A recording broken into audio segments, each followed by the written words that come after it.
Hello guys, Wikipedia channel पर आपका स्वागत है। मैं विपुल जैन। आज 824 IM 29 तारीख है। आज के दिन ये पेपर हुआ था। ठीक है, तो मैंने इसके MCQ के क्वेश्चन को सॉल्व किया है। तो आइए देखते हैं MCQ के क्वेश्चन हमारे कितने सही हैं, कितने गलत हैं। आइए चेक करते हैं प्रश्न पत्र के माध्यम से।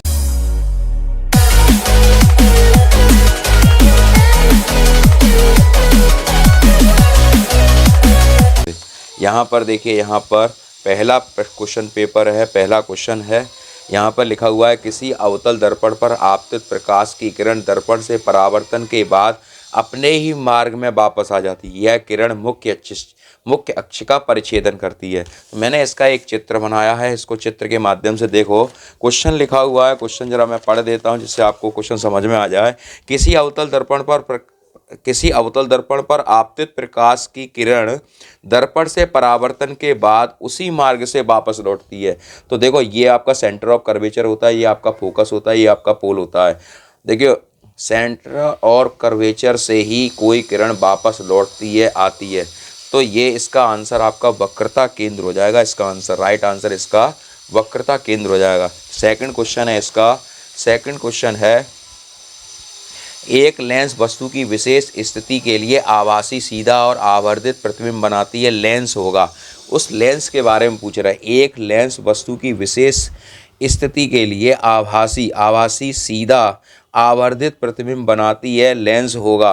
तो भैया, लेंस के लिए मैंने एक चित्र ये यहाँ पर ये बनाया है। ये है हमारा अवतल लेंस है ये। ठीक है, तो इसकी ये आवर्धित प्रतिबिंब सीधा बनना है। तो इसका जो आंसर होगा, राइट आंसर इसका अवतल होगा। ठीक है, अगले क्वेश्चन की तरफ चलते हैं। अगला क्वेश्चन है, नेत्र लेंस की फोकस दूरी में परिवर्तन किया जाता है। ये पुतली द्वारा ही होता है परिवर्तन। दृष्टिपटल, पारितारिका और पछवावी पेशियों द्वारा नहीं होता, पुतली द्वारा होता है। स्वच्छ आकाश के नीले रंग के लिए उत्तरदायी प्रकाशीय घटना है अपवर्तन, विवर्तन, प्रकीर्णन, परावर्तन। तो प्रकाश का प्रकीर्णन ही होता है, ये वाला ही इसका राइट आंसर है। नेक्स्ट क्वेश्चन है, किसी विद्युत बल्ब पर 440 वाट 220 वोल्ट अंकित है, बल्ब फ्राइमेंट का प्रतिरोध होगा। तो 440 वाट और 220 वोल्ट है। तो मैंने इस क्वेश्चन को सॉल्व किया है, जरा इसको आप देख सकते हो किस तरीके से मैंने इस क्वेश्चन को सॉल्व किया है। P बराबर 440 वाट है, P बराबर 440 वाट, B बराबर 220 वोल्ट, P बराबर VI में हमने इसे रख दिया।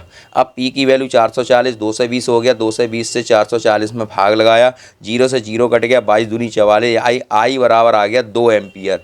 फिर ओम के नियम से B बराबर IR में रखा, B 220 वोल्ट है, I हमारा 2 एम्पियर आया।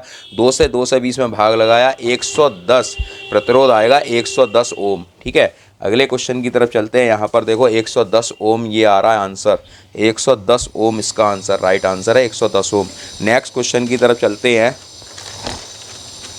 नेक्स्ट क्वेश्चन है हमारा, विद्युत परिपथ में प्रयुक्त होने वाले कुछ अवयवों के संकेत चिन्ह स्तंभ में A में दिए गए हैं। ठीक है, कॉलम A और कॉलम B में दिए गए हैं। इसको ज़रा चेक करते हैं। देखो, ये आपकी बैटरी होती है। ठीक है, ये आपका आममीटर होता है, A वाला प्लस माइनस है, और ये आपकी बैटरी है, ये प्लस वाला निशान होता है, ये एम्पियर मीटर है। तो एम्पियर मीटर को हम इससे जोड़ देते हैं। ठीक है, और विद्युत सेल को इससे जोड़ देते हैं। अब आप देख लो, और ठीक,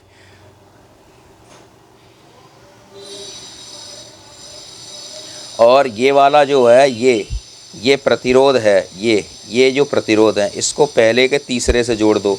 ठीक, अब क्या रह गया, ये आपका पहले से चौथे से। अब देखो, पहले का तीसरा, दूसरे का चौथा, ठीक है, और तीसरे का दूसरा, ये वाला राइट आंसर होगा इसका, ये वाला। ठीक है, ये एम्पियर मीटर होता है जिसे आम मीटर बोलते हैं।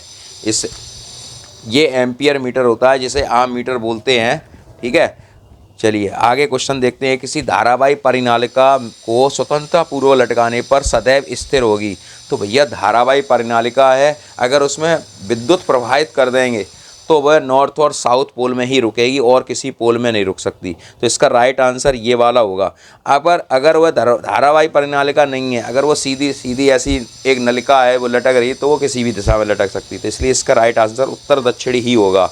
नेक्स्ट क्वेश्चन है, कौन सी धातु कमरे के ताप पर ठोस अवस्था में नहीं होती।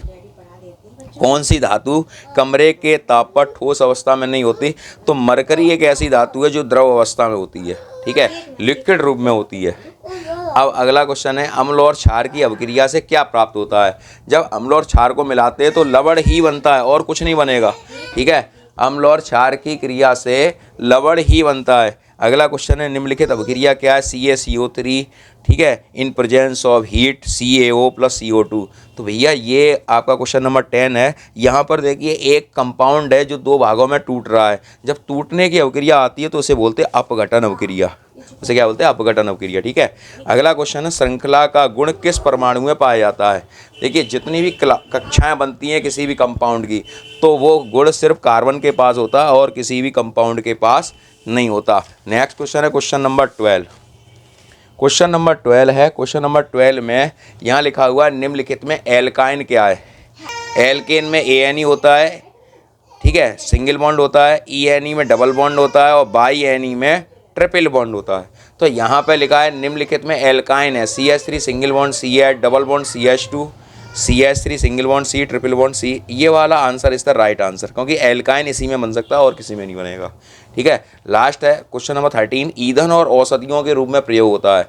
तो भैया ईंधन और औषधियों के रूप में एथेनॉल को यूज़ किया जाता है और कोई भी नहीं है प्रोडक्ट जिसमें हम ईंधन और औषधि को रूप में प्रयोग कर लें, ठीक है।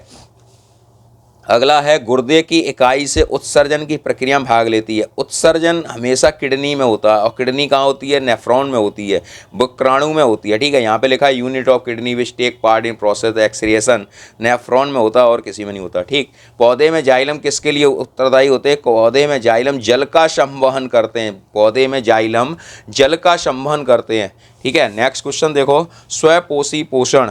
स्वपोषी पोषण के लिए आवश्यकता होती है कार्बन डाइऑक्साइड की, स्वपोषी पोषण के लिए आवश्यकता होती है।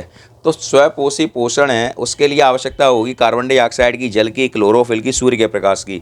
तो भैया स्वपोषी पोषण के लिए सभी वस्तुओं की आवश्यकता होगी, एक वस्तु से आपको पोषण नहीं मिल पाएगा। तो यहाँ पर इसमें से इनमें से सही है इसका आंसर, राइट आंसर है। अगला क्वेश्चन है, ऑक्सीजन की उपस्थिति में पाइरूवेट का ऑक्सीकरण कोशिका के किस भाग में होता है?